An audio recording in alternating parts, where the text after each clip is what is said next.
Bek gara-gara harta tanyo tertipu. Kandung kan? Dung. Bahaya tha cinta ke harta. Iban thi bek cinta. Nyona alhamdulillah. Nyohana ke mana pega man.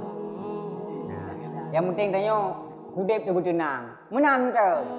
Nah harta kalau tente tenang. Hah? Bono lembuh perbandingan ambil sah bertat. Sirau rung katin. Gemita ber thare gemita beitun teuro. Yang kabe tengah gemita lelo. Tapi hutang ke hana. Nah, cuma kehidupan waknya sempit. Wate gemita gepusip-pusip, sip ke kupi, ansip ke taka. Nah, tak bandingkan dengan sirau rung, motor mewah. Rumah Rubi Raya. Siap kau tak periksa. Motor kredit 8 juta tu. Kau beli 6 lah.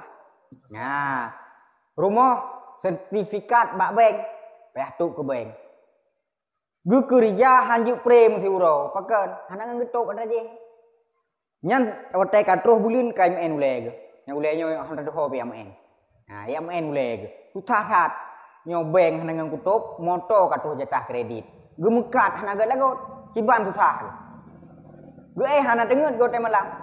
Nyo kamandum. Bentu ka bengeh ni ron. Pane yang menan. Dicek long kaya go hana go susah. Kamandum sebahagian famin hum. Bentu dah murun salah ke dengar apa. Tak pegang menang bengeh. Ke bengeh putem dah. Ha? Bengeh ke. Bekeh tak keung ke yan. Kita pegah contoh. Buka kiban susah. Pakai katruh bak bulun. Kredit katruh jatah. Utalo. Bank katruh jatah hotel gutuk. Bak tanging lagi tanyo sagai urang nyan motor mewah pakai dati lui ja degat ho. Bajeja. Bajeja. Badai susah udik. Gemalam kadang-kadang hantong pernah dengen bu.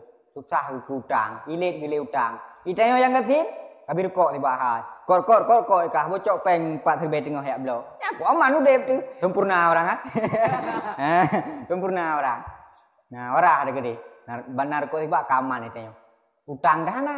Ring na utang merbe bak gede kopi. Yang pi nyona merbe ada jejak tengah baru tajak. Pe ada kiro le baru tajak. Ya. Male di merbe utang ka male di tanyo. Gok puluhan juta utang ni.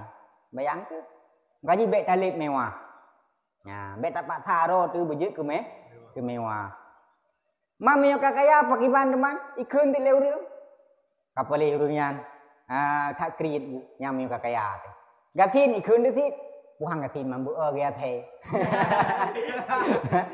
Ikun ti, ti ikun, kaya ti ikun. Adi pu susah cat minta kaya, ikun ti.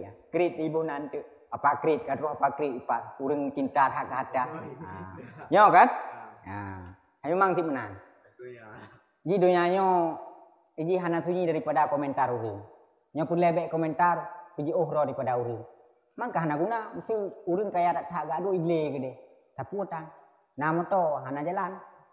Ya? Hana sunyi daripada komentar manusia. Ya buka. Maka condong ia kepada perhiasan dunia dan lupa ia seseorang akan karunia Allah Ta'ala alaihi di atasnya seseorang. Banka gebi harta lagi ya. Kahana kalale dengan perhiasan dunia. Kalale dengan lumo, lale dengan kameng. Nah, lale dengan mata benda yang lain. Ka tua di Tuhan. Dan tua di kepada karunia Tuhan. Padahal kayanya Tuhan yang takdir. Tapi bangka kaya tak hina orang gatin. Nah, panai harta ke teman lagi yang panai harta mereka bangai ke hanaje ka berbisnis. Berbisnis. Nanti ke berbisnis. Ilung. Nah, dah yang kaki takdir le Tuhan. Ada jih nak takdirkan katin kiban. Hana ingat mana. Pantayo katin ya hina kan? Yang kaji tanyo be sagai-sagai merendah dengan tirau urang karena jih kaya. Yang kepegah so menteng yang ditaat kepada urang, yang dihormat urang karena kaya si tengah gadah iman. Be tak cinta ke urang nyan. Baik karena kaya, kenapa? Urang nyan karena urang saleh, maka ada hormat. Urang nyan lebih tuha daripada tanyo, maka ada hormat. Baik tanyo saya katruh urang kayanya, putra lun mio burakan dah pegah bah, hai kujak, hai kucok nyo, hana ulun tuan jak. Ya.